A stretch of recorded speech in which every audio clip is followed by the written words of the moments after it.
Hundreds of people, including former soldiers, demobilized fighters, and youth, gathered in Congo's Bukavu to register for a potential counter-offensive against advancing M23 rebels, now just 80 kilometers from the city. The rally, organized by the provincial Minister of the Interior and Security, a former military official, comes as tensions rise in Bukavu following the fall of Goma to M23 forces on Monday.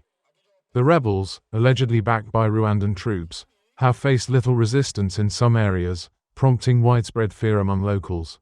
The mood at the gathering was tense but determined, with many expressing eagerness to join the fight for Bukavu's survival. The provincial minister delivered an impassioned speech, vowing revenge and calling for a robust defense of the city. Fear is growing in Bukavu, but so is the determination among residents to prevent their city from suffering the same fate as Goma.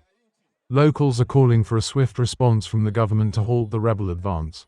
The situation in eastern Congo remains precarious as M23 rebels push south from Goma towards Bukavu. International pressure is mounting on Rwanda over its alleged support for M23, while humanitarian concerns grow amid restricted access to aid in rebel-controlled areas.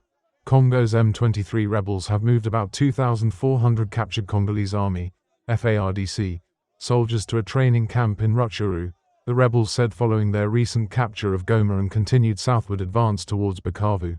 The rebels say the soldiers will undergo re-education before potentially joining their armed wing.